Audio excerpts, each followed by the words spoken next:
we've talked quite a bit about the Steelers side of this trade. What about the Dolphins side of this trade? First things first, they're getting a very talented player in Minkah Fitzpatrick back. Last time they had him, I don't think they really knew what the hell to do with him, quite frankly. So they sent him to the Steelers for a first-round draft choice. This time around, Anthony Weaver, who is the defensive coordinator, who I believe got a ton of run in the interview process and has a head coach written all over him.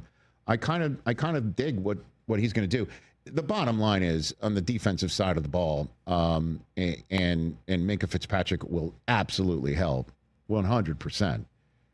Certainly if Jalen Ramsey and the team were not going to be together anymore and the leverage appeared to dissipate and disappear, that they would be able to trade Jalen Ramsey for Minkah Fitzpatrick. And according to Tom Pelissero, they paid him $4 million already this year. They added 3 more onto the deal, and the Steelers are picking up the rest of the contract, which runs through 2028.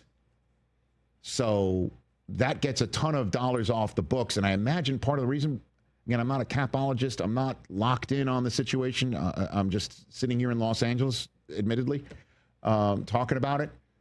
The Tua deal had to change a lot of the finances about the future for this team, you know? And I don't know if that's what's going on. We only see the tip of icebergs in this world. I don't know why Jalen Ramsey had to go. Apparently he did, to do it for Minkah Fitzpatrick. Not a bad swap. You get all that money off the books, and I guess you're going to just have to start from scratch and at the, cornerback position. And right now you take a look at the Miami Dolphins depth chart, and they are young at the corner spots. They've got Storm Duck, by the way, great name, in year 2, I believe. Wow. Year 2, yeah. He's a second season player out of Louisville. And he's one of their starting corners, and the other one is a kid they got in the 5th round of the draft. 150th overall, Jason Marshall Jr. out of Florida. So they're going to be green back there. And I think any Dolphin fan will tell you when it comes down to it, because they drafted Kenneth Grant, who, I can tell you this, he's awesome. He's going to, because, Christian Wilkins is gone. This guy, Kenneth Grant, you are going to love him. And it's really about our Chubb and Jalen Phillips going to come back. Because that back end is raw, even with Minkah on the corners.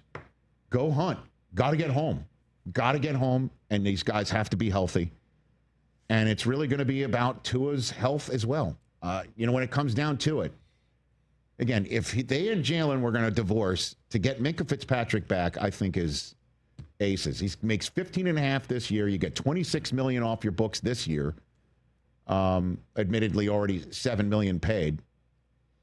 And if Jalen Ramsey didn't want to be there anymore, and you sign him to a 3-year contract extension last September, and he's under contract through 2028, and you could turn that into an improved draft choice in 2027. And Minkah Fitzpatrick, it's good, but I would. You want to do what's more likely, Chris? Let's do what's more likely. Steelers or Dolphins go further this year. Who do you choose? A last longer situation. Who do you choose? I don't think either make the playoffs. I guess right now I'd say Pittsburgh instead of Miami. And they're also now, according to Tom Pelissero, having traded Jonnu Smith, now they're in the market for a tight end. Right. Which I would proffer to say July 1 ain't the time to go look for one. Mm-mm. Unless you think, Kyle Pitts maybe, a situation there. It's possible, sure. You've heard his name thrown out there. You're right. Someone said Michael Meyer on Las Vegas, maybe he's available. Yeah, you're right. And again, you talk about quarterback combination with the coach under pressure. Is it the QB? It's both. It's both these teams involved in this trade. It's both of them. Yeah.